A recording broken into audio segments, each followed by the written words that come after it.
I've heard you talk before about like the kind of difference between like being just like a working actor and like there are other people who are on shows with this viewership and they don't have sort of the intense scrutiny. They don't like the kind of the niche. They're like passionate subculture interest. Did you ever expect like to be involved in that kind of thing? Like was that something you were aware of when you started acting that there were these sort of like that you could be in the position of this kind of cult favorite situation? I would say Teen Wolf's such an interesting position in that usually shows that have such an intense, passionate cult following from the fans' perspective is also huge in Hollywood. And we've had this bit of a rock and a hard place where we were on a newer scripted network. And so we were one of the first shows to become successful on MTV as a scripted network. Yeah. And so we still felt from our side of the professional standpoint, as far as auditions go and exposure, we still felt like the little engines that could in Hollywood. Yeah. So to get such love from our fans, it's really been such a grassroots organization on their behalf. And we can actually say that we are here actually because of them, not because we were pushed in these sneaky ways, furtive ways to get to the fame and the hype is sort of more of a direct like fan to show rather than promo. Yes, I mean, we didn't have a fraction of the marketing that the other shows have had, and the fraction of the exposure as a newly scripted network when people are looking for scripted content. So we were one of the only ones to, at least in the beginning. And so, it is literally the fans, and we are so grateful for them. It's been a really unique, special experience for me to have. I mean, I think it's just rare, and it's not, the chances of that happening again are, the chances of going on to another show that's this successful, I mean, that's a tough one. Of course, I hope, but you never know. Does it change the consciousness of how you guys sort of have to relate to doing, media and the world and stuff like that, as opposed to people who kind of don't really go one-on-one with their fans that much?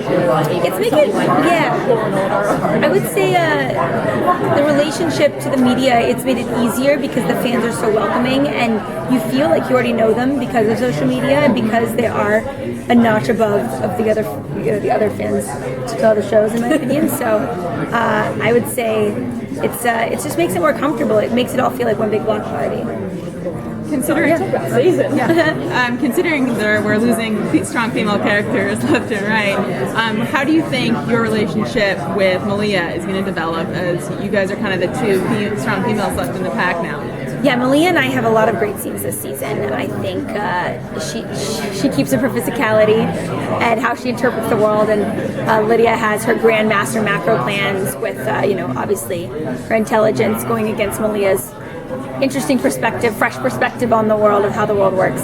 So seeing the dichotomy is quite funny. At least it was when we were acting it, and I think that it's needed. It's her fighting skills and Lydia's intelligence is needed in this particular conundrum that Beacon House is facing.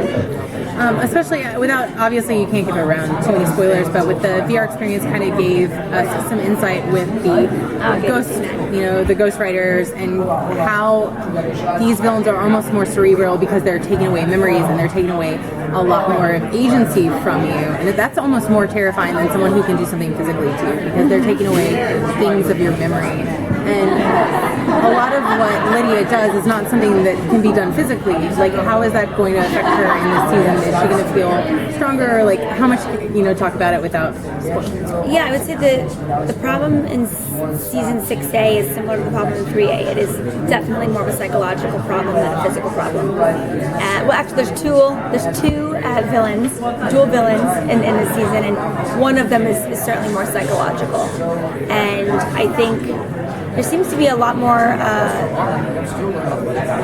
conversations about Alzheimer's and what is that like to lose your memory? What is that process? And it's one of the most painful diseases out there. And so, in a weird way, we deal with similar issues. And that, what is it like to lose your memory? And VR touched on it, and it's going to be a huge theme in season 6.